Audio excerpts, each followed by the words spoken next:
Le Grand Dialogue. Le Grand Dialogue, l'émission de débat du studio Tamani sur votre radio. Le Grand Dialogue.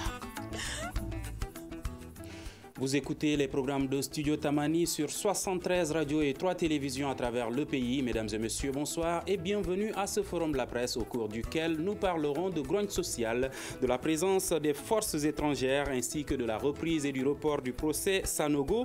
Nous parlerons également de corruption avec le rapport de l'OCLE. IBK face à la presse, les journalistes invités donneront leur point de vue sur ce qui a été dit. Le forum de la presse reçoit ce soir Badou Escoba du journal Le Carrefour, Oumar Barou Sidibé du groupe Renouveau et Mamoudou Bokoum au téléphone de la radio Kaoural de Mopti. Je suis Mohamedou Touré, bienvenue à tous. Le Grand Dialogue. Nous parlerons d'abord de la grogne sociale qui ne faiblit pas, la grève des syndicats d'enseignants signataires du 15 octobre 2016 qui se poursuit. La nouvelle étape devrait prendre fin aujourd'hui et une prochaine est annoncée la semaine prochaine à partir du 21 janvier. Badou Escoba, que pensez-vous de cette grogne sociale à travers le pays? Bon, moi je pense que cette grogne sociale est la conséquence du comportement même de l'État. Parce que l'État n'arrive pas à s'assumer, l'État n'arrive pas à honorer, à respecter ses engagements. Vous vous rappelez sans doute de ce qui s'est passé l'année dernière. Pratiquement, les enseignants ont passé plus de 6 mois dehors, ils ont mis les clés sous les paillassons. Il a fallu des tractations, des négociations, l'implication de l'ensemble des acteurs de l'école pour que les enseignants puissent revenir à de meilleurs sentiments avec des promesses. Apparemment, ce sont ces promesses qui n'ont pas été tenues. Et au-delà de cela, il y a un autre facteur aussi qui a entraîné des grincements de dents chez les enseignants. C'est au niveau de l'UNTEM. Apparemment, il y a eu une hausse de la grille salariale des travailleurs de l'UNTEM. Le secrétaire général de l'UNTEM est en train de lutter pour que le SNEC puisse bénéficier des mêmes avantages parce que le SNEC est affilié à l'UNTEM. Maintenant, c'est ce problème de statut particulier qui a compliqué la situation. Donc, par rapport à tous ces facteurs, les enseignants disent que non, il faut qu'ils aussi ils aient les mêmes avantages que les travailleurs de l'UNTEM ou les structures d'enseignants qui sont affiliés à l'UNTEM. Donc c'est ça le fond du problème. Et au-delà de cela, au niveau de l'hôpital du Point G également, il y a des problèmes. Et les travailleurs sont en grève depuis, ont décrété une grève de 72 heures, je ne sais pas si ça continue. Ils se plaignent de la mauvaise gestion de l'établissement. Et ils se plaignent également du plateau technique qui n'est pas en état vraiment de pouvoir satisfaire les malades. Grève des enseignants également au niveau du CHU Point G. Que pensez-vous de ces différents arrêts de travail? Merci M. Touré. Avant de répondre à cette question, nous sommes quand même réveillés aujourd'hui avec une très mauvaise nouvelle. Que est la disparition du ministre de l'Éducation nationale, Dr Timoré Tulenta. Je voudrais profiter de votre micro pour en tout cas adresser toutes nos compassions à la famille éplorée. Cela dit, j'espère que les auditeurs comprendront quand même que nous ne sommes pas en verve aujourd'hui, en tout cas pour répondre à votre question. Et sans tomber dans les redites, Badou l'a rappelé tout à l'heure, en tout cas cette grogne quand même, c'est la suite logique des promesses non tenues par en tout cas le gouvernement. Et le gouvernement pensait qu'au sortir, si vous voulez, du dialogue national inclusif, qu'il allait connaître un moment de répit parce que en tout cas, au cours de ce dialogue, il a été clairement dit, si vous voulez, les partenaires sociaux du gouvernement ont été invités à observer une trêve sociale.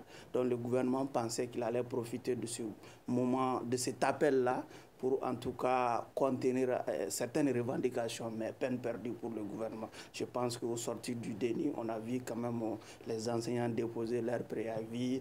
On a vu au niveau de l'hôpital Gabriel Touré que, en tout cas, la grogne est en effervescence, malgré en tout cas certaines interventions du ministre en charge de la santé qui a permis de contenir en tout cas cette grogne au niveau du CHU, même si la tension n'est pas totalement en tout cas écarté. On sait que ça couvre au niveau de l'hôpital Gabriel Touré, mais au niveau du syndicat de l'enseignant, je pense qu'en les écoutant, on sent que c'est un syndicat déterminé à aller jusqu'au bout, parce qu'ils estiment qu'il y a une sorte de décalage, surtout qu'il y a une sorte de 2 poids 2 mesures.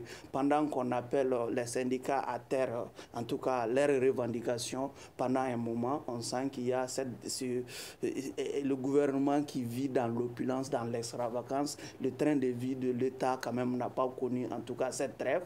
Tant qu'il y a ces décalages, je pense que la grogne en tout cas va continuer. C'est ma lecture en tout cas pour le moment par rapport à ce sujet. D'accord. Bokoum, est-ce que cette grogne sociale, elle est également sentie dans la région de Mopti?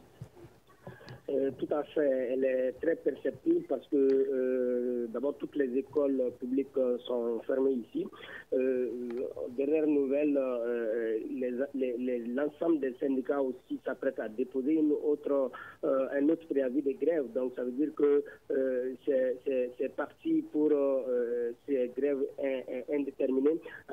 Quand même, il faut qu'on se dise la vérité.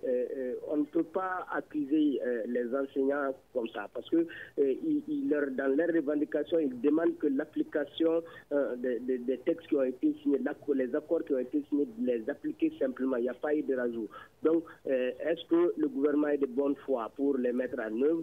Si le gouvernement veut éviter les grèves, c'est comme ça, en tout cas, qu'il doit agir. Mais dans le cas échéant, ce qui est sûr à Mopti, les enseignants sont très déterminés à poursuivre, vraiment à continuer avec ce bras de fer jusqu'à ce qu'ils aient gain de cause, c'est-à-dire mettre en application au moins, ne serait-ce que les accords qu'ils ont obtenus avec le gouvernement lors des négociations dernières. Donc vraiment, c'est une problématique qui est là, qui est très dangereuse pour nos enfants, mais quand même, il faut essayer de mesurer les pour et les contre que les populations ont par rapport à cette grève. D'autres accusent les enseignants et d'autres c'est le gouvernement. En tout cas, la question reste à poser, mais les syndicats sont très déterminés, en tout cas au niveau de la région de Mopti. La coordination des syndicats est déterminée à aller jusqu'au bout. Beaucoup estiment que les enseignants sont dans leur droit de demander l'application de cette loi, mais aujourd'hui, certains également estiment que les enseignants doivent aussi pleinement jouer leur rôle, notamment dans le domaine de l'enseignement. Qu'en est-il à Mopti? Bon, comme on le dit, le ventre creux n'a point d'oreille. Les enseignants, c'est vrai, leur rôle c'est d'enseigner, mais ils ont opté pour la profession et ils doivent être payés par rapport à ça. Il y a eu, on a frôlé l'année blanche l'année dernière. Heureusement que l'année a été sauvée, et de quelle façon? Il faut qu'on se pose la question. Est-ce qu'on doit accepter que la même situation revienne encore? Parce que tout simplement, les accords obtenus n'ont pas été mis en œuvre. À qui la faute? Il faut qu'on se pose cette question. Il faut situer la responsabilité. Les enseignants n'ont pas refusé d'aller. Mais si on les met dans leurs droits, ils n'ont pas le choix, ils ont opté pour ça, ils vont le faire. Loin de les défendre, parce qu'on se fie à ce qui a été fait, on se fie aux accords signés, on se fie aux engagements pris par les uns et les autres. Donc si chacun respectait ses engagements, je pense que chacun devrait quand même pouvoir jouer son rôle qui lui a été confié. Les enseignants, ils vont aller à l'école, ils n'ont pas le choix. Et le gouvernement aussi va s'acquitter de son devoir, c'est de mettre les enseignants dans leurs conditions, en train de serait-ce que les accords qui ont été obtenus et qu'on les mette en œuvre. Vraiment, il y a cette question. Les enseignants, il faut qu'ils voient, c'est vrai, il faut qu'ils voient nos enfants qui sont en train de souffrir ici, mais on ne peut pas les imposer de faire quelque chose dont ils ne sont pas tout à fait responsables. Ils n'ont pas refusé d'aller, ils ont demandé de mettre en œuvre. Donc, il faut vraiment situer la responsabilité à tous les niveaux. En tout cas, moi, je ne prends pas les enseignants pour responsables ou qu'ils ont démissionné. Loin s'en faut, mais les enseignants, ils sont vraiment dans leurs droits sincèrement. D'accord. À ce qui me concerne. Omar Barou Sidibé, le gouvernement estime ne pas avoir les ressources nécessaires pour faire face à cette situation. Mais pourquoi prendre des engagements si les ressources ne sont pas disponibles? Justement, c'est ça le paradoxe en la matière. Ces engagements qui ont été pris ne l'ont pas été en 2010. C'est sachant bien que le Mali était en guerre que le gouvernement s'est engagé librement devant les enseignants. Le paradoxe est aujourd'hui, quand vous écoutez le président de la République, en tout cas en évoquant cette question, il dit que lui-même il est enseignant, donc il partage les peines, si vous voulez, les conditions que les enseignants vivent. Aujourd'hui, et également, il annonce que le gouvernement n'a pas de moyens, que toutes les ressources sont consenties au niveau de l'armée. 27% du budget, en tout cas, est consenti en tout cas à l'équipement, en tout cas à l'armée malienne. Mais et le reste du budget, où est-ce qu'il va? C'est ça toute la problématique. Aujourd'hui, c'est parce que moi, j'estime aujourd'hui que, très franchement, la question de l'éducation n'est pas pris à bras le corps par le gouvernement. Parce que, généralement, leurs enfants ne sont pas dans le système éducatif malien. On ne peut pas dire à quelqu'un qui n'est pas concerné par un dossier vraiment de le traiter. C'est vraiment tout le paradoxe en réalité. Quand vous regardez l'élite malienne aujourd'hui, leurs enfants, ils sont à l'extérieur. Les papous qui sont restés ici sont au niveau des libertés, sont au niveau des écoles qui échappent au système éducatif malien. Moi, je pense qu'il y a ce côté d'irresponsabilité qui rentre en ligne de compte. Les enseignants, ils sont dans leurs droits de revendiquer. Ils n'ont pas demandé au gouvernement de venir boire la mer pour eux. Ils n'ont pas demandé au gouvernement d'aller chasser la lune ou le ciel ou d'aller chercher le ciel pour eux. Ils ont simplement demandé d'appliquer les engagements qu'ils ont librement consentis devant les syndicats il y a seulement une année. Les cours sont observés dans, on va dire, certaines écoles privées. Cette différence entre les écoles privées et les écoles publiques, ce retard, est-il rattrapable? Ce retard est rattrapable, bon, je ne sais pas, comment on dit? Peut-on rattraper ce retard? Bon, on peut rattraper ce retard à condition que la grève puisse cesser. Et mon confrère l'a dit, il faut que l'État respecte sa part du contrat stricto sensu. Vous ne pouvez pas signer des accords avec un syndicat d'enseignants, des intellectuels, et dire que vous n'allez pas appliquer ce que vous avez signé. C'est anormal. Lors de la présentation de vœux, Monsieur Jean Zerbo, qui est le cardinal de Bamako, est revenu sur ça. Il a rappelé au président de la République que le problème, c'est surtout l'État qui ne respecte pas ses engagements. Vous savez, c'est quelqu'un qui n'a pas sa langue dans sa poche. Et le problème scolaire a toujours été résolu à l'emporte-pièce. Il est temps qu'on arrête avec ça. L'année dernière, c'est à partir du mois de mai que les anciens et les élèves ont repris le chemin de l'école. Et c'est le même scénario qui est en train de se reproduire cette année. Pour éviter cela, moi, je pense que l'ensemble des partenaires de l'école doivent se retrouver, s'asseoir et faire pression sur l'État pour que l'État respecte ses engagements. C'est vrai, nous sommes en guerre. C'est vrai, l'armée a besoin d'être mise dans le minimum de conditions. Parce que le président l'a dit, 27% du budget est consacré à la défense, ce qui est normal.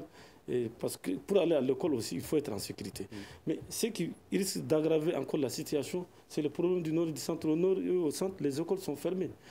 Les écoles sont fermées. S'il faut ajouter à ces écoles fermées la grève des anciens, je me dirais tout simplement que l'école malienne va vers sa perte. Chaque fois, les autorités disent sur les zones, il faut que le Mali soit un pays émergent. Pour qu'un pays soit un pays émergent, il faut qu'il y ait des ressources humaines. Et il faut que l'État pense à cela. C'est des intellectuels qui sont à la tête de ce pays-là, qu'ils comprennent que le développement de tout pays dépend d'un système éducatif performant. Tout passe par l'éducation d'abord. L'éducation doit être au cœur du système après la défense. Parce que la sécurité va peut-être revenir dans quelques années. Mais si la sécurité revient et que les élèves ne sont pas à mesure vraiment de compétir au plan international, c'est extrêmement grave. Vous savez, nous sommes à l'ère de l'intégration. Donc des Togolais pourront venir travailler au Mali, des Béninois pourront venir travailler au Mali. Et les Maliens vont aller travailler où s'ils n'ont pas le niveau. Finalement, nous serons assujettis par les autres pays qui sont membres de la CEDEAO et on se retrouvera... Parce qu'il y a plusieurs façons de coloniser un pays. Parce que s'il y a trop de Béninois, de Togolais qui viennent travailler chez nous, et nous ne parvenons pas à être compétitifs sur le marché, ce serait une perte pour le Mali. D'accord. Alors, Bokoum, quel avenir donc pour l'école malienne? Vraiment, ça m'inquiète beaucoup personnellement parce que quand on voit que c'est des centaines d'écoles qui sont fermées dans la région de Mopti, au centre et au nord, quand on voit que c'est des milliers d'enfants qui sont laissés à leurs professeurs, quand on voit que ce sont les enseignants qui sortent tout le temps pour réclamer leurs droits, et vraiment je m'inquiète pour le système éducatif malien, je m'inquiète pour l'avenir de l'école malienne parce que tu veux détruire un pays, ce n'est pas compliqué. Il faut détruire son éducation. Donc, comme le dit l'autre, donc ça veut dire que on est en train d'aller droit au mur si chacun ne joue pas franc jeu. Donc, il faut qu'on évite d'aller vers ça. Parce que vraiment, l'avenir de l'école malienne m'inquiète personnellement, inquiète les parents d'élèves, inquiète tout le peuple malien. C'est vrai, on est en période de guerre. Il faut concentrer un budget pour vraiment équiper l'armée, pour former nos hommes qui veillent sur nous. Mais les hommes qui veillent sur nous, ils vont veiller sur quelle population? Si la population est, entre parenthèses, pas totalement ignorante, mais n'est pas instruite. Et cette population, comment elle va prendre l'avenir du pays en main? Donc, ça veut dire que non seulement l'école n'a pas vraiment un avenir radieux devant elle, en tout cas dans notre pays aujourd'hui, mais aussi on va faire face à des centaines de milliers d'enfants qui vont être la proie de recrutement par les terroristes. Parce que si tu n'as pas instruit, si tu n'as pas un niveau vraiment intellectuel un peu avancé, facilement tu deviens la proie des recruteurs pour faire de toi un enfant soldat. En tout cas, nous, dans la région de Mopti et au centre du Mali en général et au nord, vraiment, les enfants risquent on ne le souhaite pas, hein, ils risquent vraiment d'être la proie facile aux recruteurs, la proie facile aux terroristes. Donc, il faut très rapidement pallier à cette situation si on veut vraiment avoir un pays émergent, si on veut vraiment avoir des dirigeants dans l'avenir pour ce beau pays. Et Bokoum, c'est dans ce même contexte qu'on fait face à une polémique autour de la présence des forces étrangères dans le pays. Qu'en est-il à Mopti? Ah oui, la semaine dernière a été très mouvementée dans le plateau d'Ogon. Je dis plateau d'Ogon parce que c'est les cercles de Banyangara et Koro qui ont vraiment fait le mouvement pour demander le départ de la MINUSMA. On se rappelle, il y a eu des marches contre la MINUSMA, il y a eu des pillages, etc. Et maintenant, c'est les populations de Banyangara et de Koro qui se révoltent parce que ils se révoltent selon elles contre l'inertie, ce qu'ils ont appelé l'inertie de la MINUSMA. Parce que pour elles, la MINUSMA doit vraiment aider à combattre ce qu'ils ont appelé les ennemis. Bon, ça c'est leur version. Et la MINUSMA, quand on la rapproche, elle dit son mandat n'est pas de vraiment combattre les terroristes, mais d'aider à stabiliser le Mali. Donc il y a déficit de communication entre la MINUSMA, la population. Deuxièmement, la population aussi ne comprend pas, n'a pas compris un peu le mandat de la MINUSMA. Et quelque part, elle a raison parce que on voit les éléments armés partout, des forces étrangères armées partout, mais les attaques ne cessent pas. La population, le citoyen lambda ne fait que penser à cela. Mais il faut que les uns et les autres puissent parler pour qu'on puisse se comprendre. Parce que on a risqué, on a frôlé le chaos la dernière fois dans le cercle de Bayangara entre les forces des Nations Unies et la population. Maintenant, la jeunesse qui est au devant de la chaîne, parce que c'est le conseil local quand même de Bayangara qui est de la jeunesse de Bayangara qui est au devant de la chaîne. On a échangé avec eux. Leur version de fait, c'est que à chaque fois que la MINUSMA passe dans un village, il y a une attaque. Pour eux, la MINUSMA aurait quand même une main invisible. Bon, ça c'est des pensées à eux. Je ne dirais pas que c'est vrai ou c'est faux. En tout cas, il faut être raisonnable, il faut échanger avec les gens, il faut essayer de comprendre qui fait quoi. En tout cas, c'est vraiment très sérieux aujourd'hui si les autorités ne jouent pas le rôle d'arbitre entre ces deux parties, entre la population et les forces étrangères. Il faut qu'il y ait une très grande communication pour que les gens puissent comprendre, il faut que les gens échangent, il faut aller à la rencontre des gens pour les faire comprendre le rôle des uns et des autres. En tout cas, vous parlez de rôle d'arbitre. Bokoum, le président de la République, a appelé la population à ne pas se tromper d'ennemis. Est-ce que vous pensez que cet appel du président Ibrahim Boubacar Keïta a été entendu à Mopti? Cet appel est jugé de façon vraiment pas bien au sein de la population dans le plateau de Gom. Parce que pour elles plutôt, le président les a livrés à leur sort. Parce que quand on dit que celui qui s'attaque aux forces étrangères est l'ennemi du pays, partout où il y a ces forces étrangères, il y a ce problème. Moi, je crois que c'est comme je l'ai dit, il y a un problème de communication. Au lieu de qualifier les uns d'une chose ou d'une autre, il faut essayer d'apaiser la situation, essayer de faire comprendre la population. C'est là où je parle du rôle d'Albis.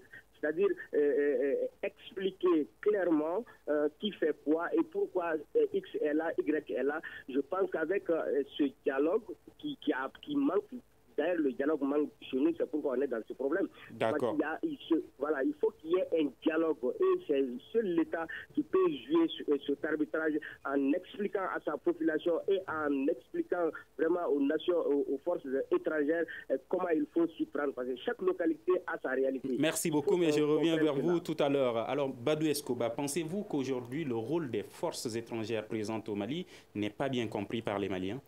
Et arrêtons avec ce comportement belliqueux qui veut qu'on accuse les forces internationales, qu'on demande leur départ. C'est vrai que c'est la France et ses alliés de l'OTAN qui ont ouvert la boîte à Pandore en éliminant le colonel Muammar Kadhafi en octobre 2011. Mais il faut reconnaître aujourd'hui que nous avons besoin de ces forces étrangères. Hier soir, la base militaire de Chinakoder a été attaquée en territoire nigérien, non loin de la frontière malienne. 31 soldats nigériens ont été tués. Il a fallu l'intervention des drones américains et il a fallu l'intervention des Mirage 2000 français qui sont venus à la verticale en 15 minutes et ont tué une soixantaine de terroristes. Donc impérativement, nous avons besoin de... Moi, je pense qu'abandonner cette surenchère qui veut que nous exigeons leur départ. Beaucoup sont à Bamako, ils critiquent les forces internationales, ils demandent leur départ, ceci, cela. Moi, je souhaite que la MINUSMA mette en place un point aérien, qu'on les amène dans la vallée de la Matetaï, à Warit Flout ou à Mflefle, ou à Ntadenit où il fait 45 degrés à l'ombre. Donc quand ils vont passer la journée là-bas, quand le soleil va griller leur cerveau, quand ils vont retourner à Bamako, ils vont cesser de dire aux forces internationales de partir. Mais les équipements et les moyens dont disposent ces forces étrangères ne peuvent-ils pas permettre d'éviter ces attaques au lieu de venir en sapeur-pompier après les attaques? Si vous me demandez, peut-être la MINUSMA a un rôle spécifique à jouer. Parce que apparemment Barkhane est la force parallèle de la MINUSMA. C'est Barkhane qui mène toutes les opérations d'envergure dans le cadre de la lutte contre le terrorisme. Et Barkhane, ces derniers est en train de faire son travail, bien sûr sous la pression de l'opinion publique. Si l'opinion publique doit se plaindre, l'opinion publique doit faire en sorte que Barkhane, MINUSMA et le G5 Sahel fassent leur travail et qu'ils s'associent à l'armée, aux forces des pays du Sahel pour neutraliser les terroristes. Mais de là à demander leur départ, je pense que c'est aller trop loin. Le chef d'état-major, le ministre de la Défense, lors de son interpellation à l'Assemblée nationale, il a dit qu'à Boulkessi, il n'y a même pas un bidon. C'est Barkhane qui a amené de l'eau et de la nourriture. Le président, lors de la présentation de vœux et revenu là-dessus, il dit que si Barkhane part aujourd'hui, qui va renseigner nos militaires maliens? Nous savons tous que nos militaires maliens n'ont pas les moyens nécessaires pour faire face au terrorisme, parce que c'est des gens imprévisibles, nous sommes dans un contexte de guerre asymétrique et c'est les renseignements qui importent. Ce qui s'est passé à Bayangara, c'est vrai, la population est triste, la population est mécontente parce que les tueries continuent, mais cela ne doit pas nous pousser vraiment à exiger le départ des forces étrangères. Si ces forces étrangères quittent la région du Sahel, ça va encore compliquer la situation de mon point de vue. Ménageons notre monture, essayons de faire pression sur eux pour que vraiment ils puissent faire leur boulot et partir et que vraiment nous puissions nous retrouver et parler de choses sérieuses et entamer le développement de notre pays. Parce que notre pays est en train de souffrir de cette guerre contre le terrorisme. D'accord, Omar Barou Sidibé, est-ce que vous partagez ces analyses de... Non, ce qui fait déjà la beauté de la démocratie, c'est l'expression plurielle. Permettre à tout le monde d'exprimer son ressentiment. Je pense que je ne ferai pas un jugement sévère à ceux qui pensent que, comme Badou l'a fait, à ceux qui pensent que les forces Barkhane doivent déguerpir ou les forces étrangères doivent déguerpir.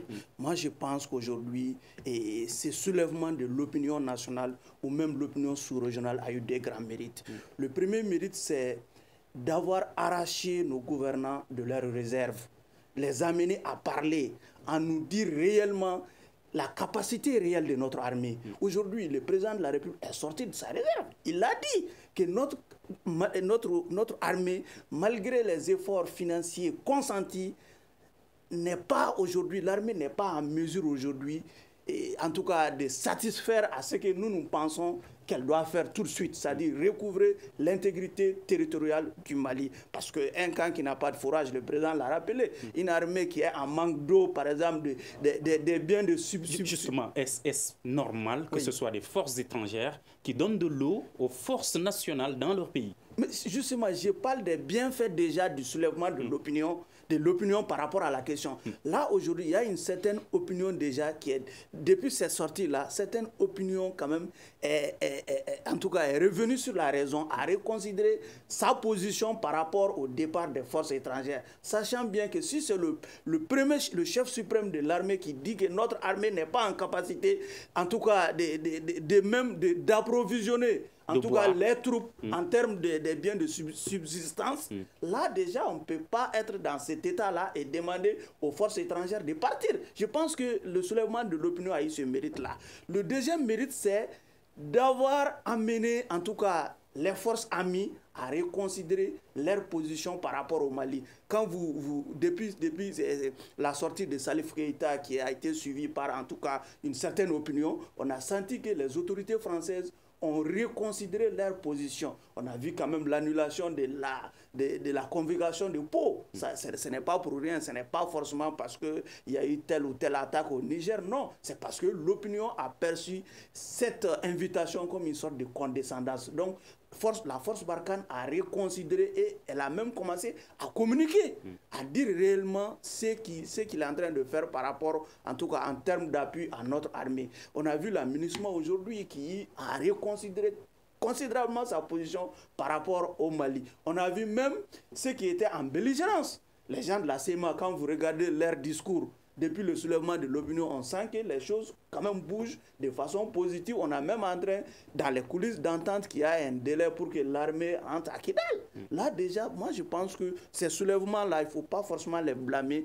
Non seulement ça, en tout cas, peut-être que le cadre dans lequel ils sont en train de le faire peut être jugé d'une ou autre manière par certaines, mais je pense que, en tout cas, ça apporte des germes, en tout cas, de vertus très très positives, en tout cas pour le retour de l'armée à Kidal surtout.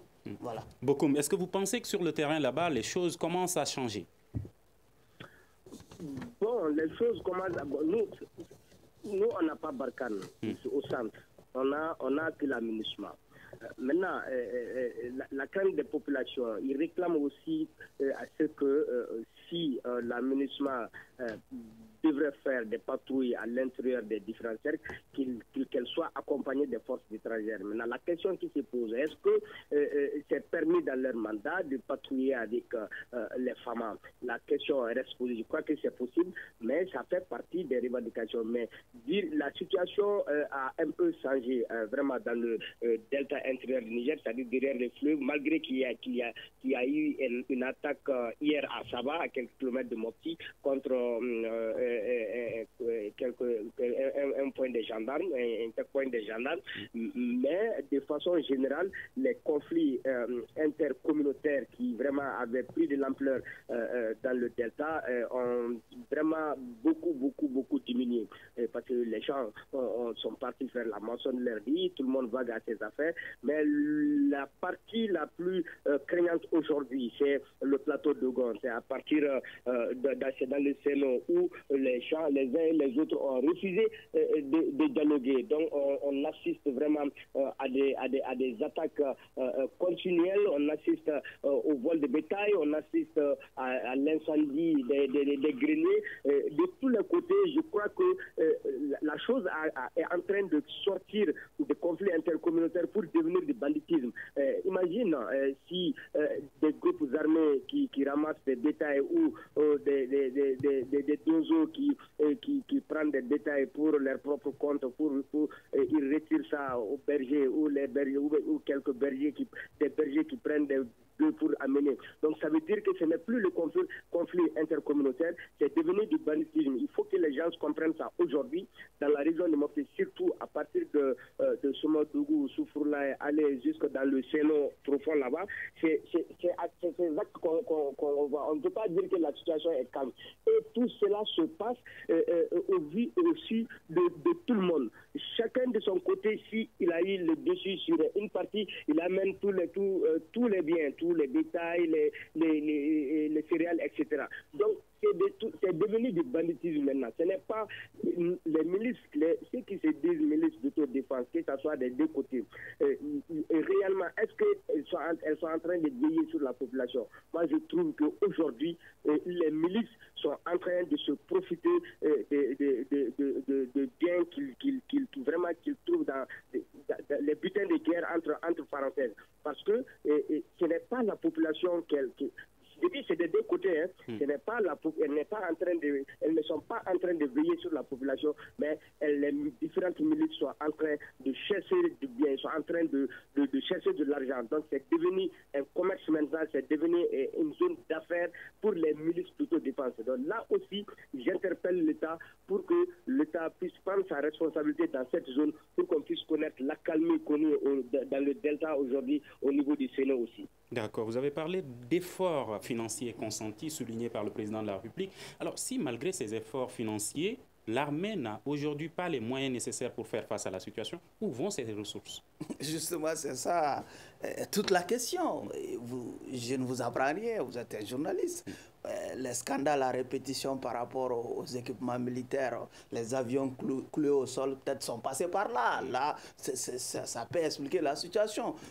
L'armée, c'est la grande muette, mais quand vous sortez aujourd'hui, vous causez avec, en tout cas, les subalternes de l'armée, les soldats et les sergents, ils vont dire ce qu'ils vont vous dire. Je pense qu'on n'est pas là aujourd'hui pour étaler certains dadas de l'armée ici sur la place publique, mais on sait aujourd'hui que l'armée aussi n'échappe pas à la grande corruption qui gangrène toute la société malienne. Je m'en tiens à ça. Et c'est dans ce contexte également que le rapport de Leclerc est également publié. Quelle analyse faites-vous avant de rebondir sur le rapport de Leclerc, je voulais rappeler une seule chose. Vous savez, aujourd'hui, c'est la MINUSMA qui sert de cordon ombilical entre le nord et le sud.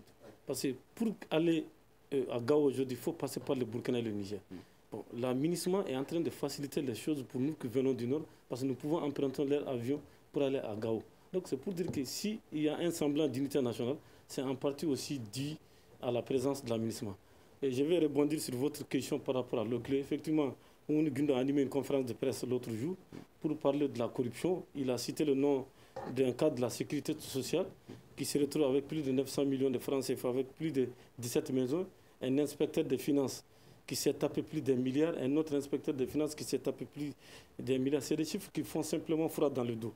Mais ce que j'aimerais rappeler à l'État, il y a plusieurs structures de contrôle. Avant le clé, il y a eu le vérificateur général, la CASCA, le contrôle général d'État. Mais où étaient ces structures quand ces personnes se mettaient à se sucrer sur le dos du contribuable malien? Donc moi, je dirais tout simplement que c'est la faute à l'État. C'est l'État qui n'a pas pris ses responsabilités à temps. Comment en est-on arrivé là? Comment ces gens ont eu le temps de détourner ces milliards de francs CFA? C'est parce qu'on les a donné le temps de bouffer. Votre salaire est connu à Studio Tamani, votre prime est connue, vos indemnités sont connues. Si on vous voit dans une bolide, par exemple, on doit immédiatement enquêter pour savoir quelle est l'origine de l'argent de la bolide. Si c'est le blanchiment d'argent, parce que vous êtes le comptable de Studio Tamani, vous êtes en train de grignoter. Vous êtes commerçant également. Alors donc aujourd'hui, sur 998 personnes qui ont déclaré leurs biens, le rapport de Leclerc estime qu'il y a 3 personnes qui sont soupçonnées d'avoir volé des deniers publics. Alors aujourd'hui, est-ce que vous pensez que sur 3 sur 998 fonctionnaires que le rapport est, on va dire, conséquent? C'est une goutte d'eau dans l'océan. Nous, on connaît les vrais vampires. Les 3 là, ça c'est la face cachée de l'iceberg. Les vrais voleurs sont là, les vrais voleurs sont connus. Les vampires sont là, ils sont connus de tous. Moi, je pense qu'on cesse de faire ce jeu de chaises musicales, présenter 3 personnes pour dire qu'ils ont ceci, ils ont cela. 998 fonctionnaires déclarent leurs biens. Or, Moussa Sinko et Mamadou Sensou Koulibaly a dit une fois qu'il y a plus de 1600 fonctionnaires corrompus et que bientôt la liste de ces 1600 fonctionnaires corrompus sera publiée. Bon, il n'a pas continué sa lutte, mais ce qui est sûr et certain, il n'a pas menti, il a parlé en connaissance de cause, c'est un opérateur économique avisé, il connaît le rouage de l'administration du Mali. Les 3 personnes qu'on a incriminées, moi je pense que ça c'est très insuffisant. Je dirais plutôt que ça c'est purement de la propagande.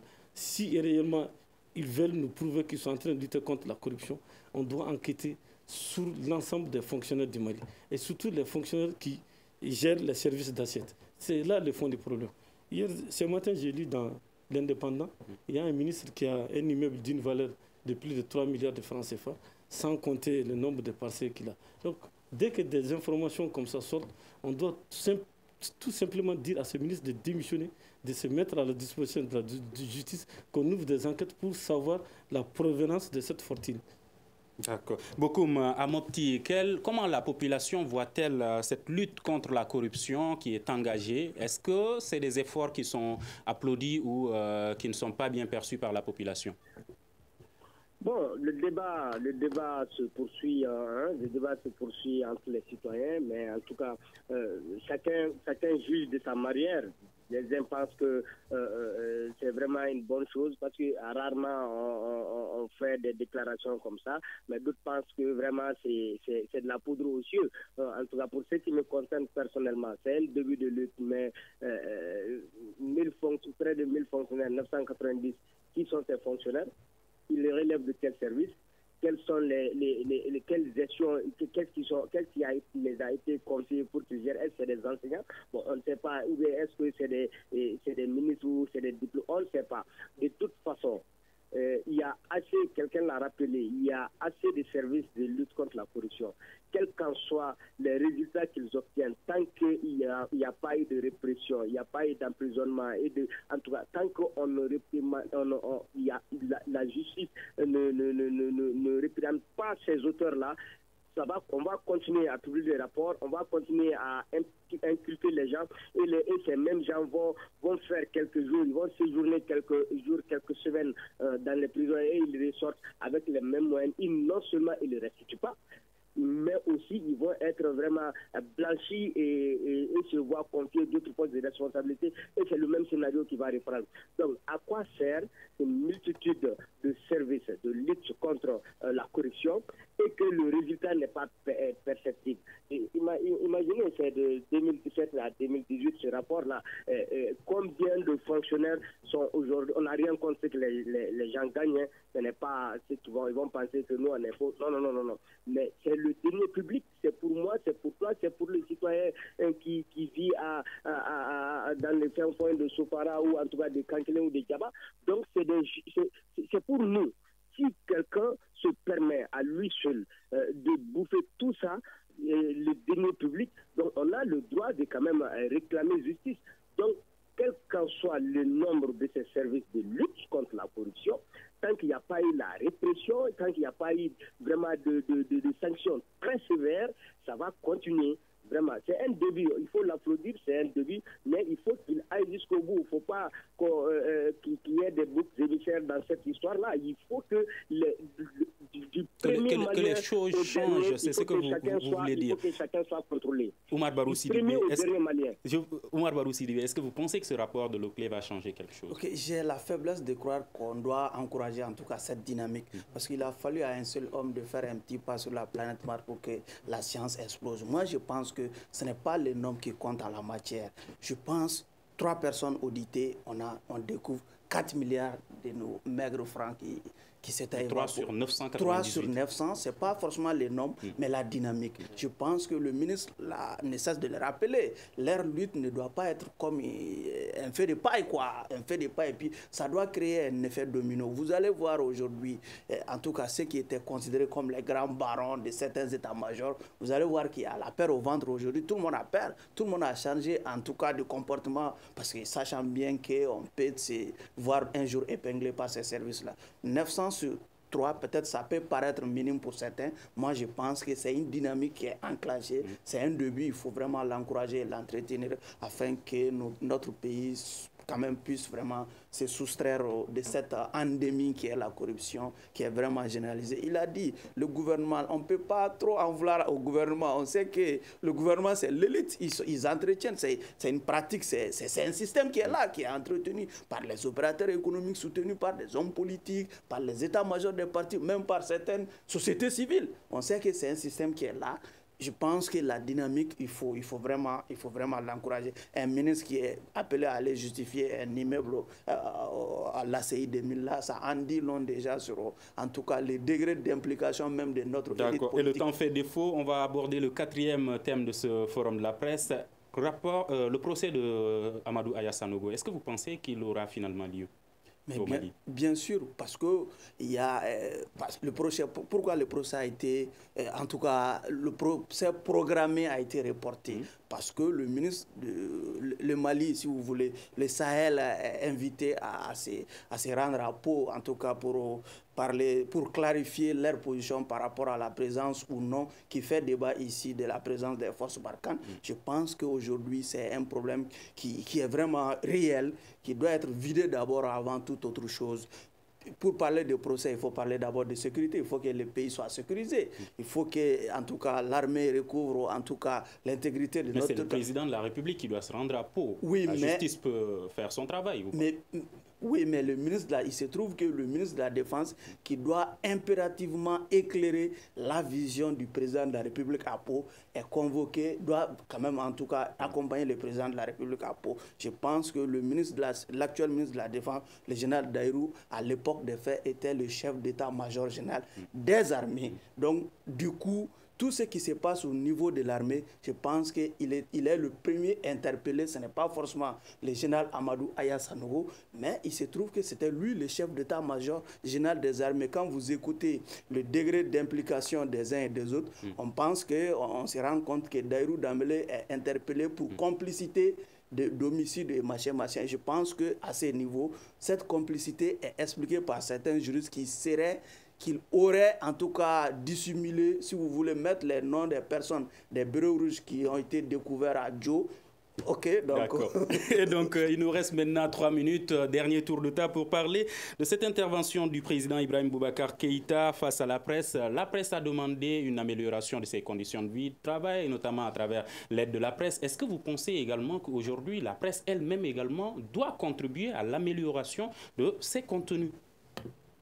Oui, la presse doit faire en sorte que les journalistes puissent travailler dans de bonnes conditions, qu'il y ait une amélioration du niveau. Parce que le président de la République, s'il n'avait pas lui-même parlé, j'allais dire que les gens sont en train de le calomnier, mais c'est une rumeur de Versailles qui vient de Koulouba.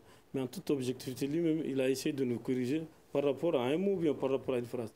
Mais, je lui ai dit. Mais qu'est-ce qui a amené ça? Sur le manque de niveau, c'est parce que les élèves sont dehors, parce que les enseignants ne sont pas en classe. Nous ne cesserons de le dire. Tout est lié à l'éducation. Si on est mal formé, il va de soi que nous soyons de très mauvais produits. Et je rappelle au président de la République une chose.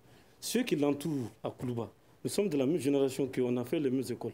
Si nous ne connaissons rien, eux aussi ne connaissent rien. Mais je reviens encore sur la responsabilité des hommes de médias eux-mêmes à faire de telle sorte que la situation puisse changer en ce qui concerne le domaine des médias. Non. Pour que la situation puisse changer, ça revient aux organisations faîtières de la presse. Ça revient à ceux qui sont à la tête de ces organisations faîtières. Donc c'est eux qui doivent multiplier les formations, les ateliers, vraiment pour nous mettre à niveau.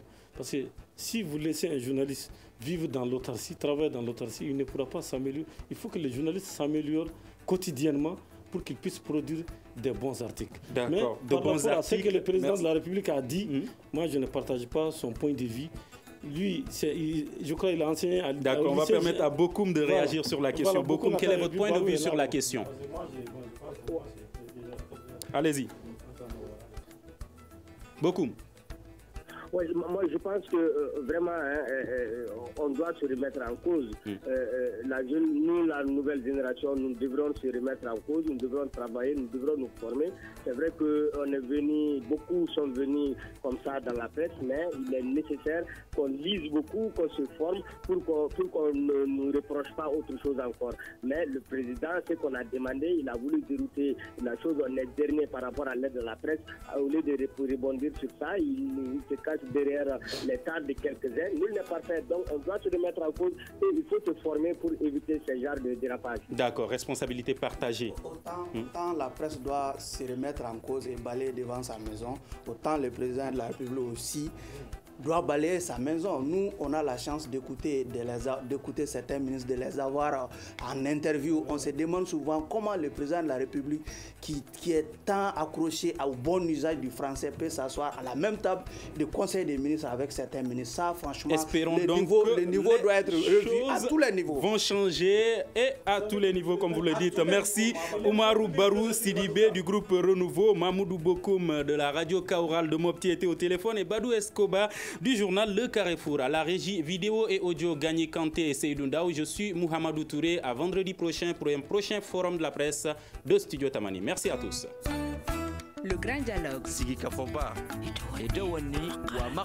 Le Grand Dialogue, l'émission des débats du Studio Tamani sur votre radio.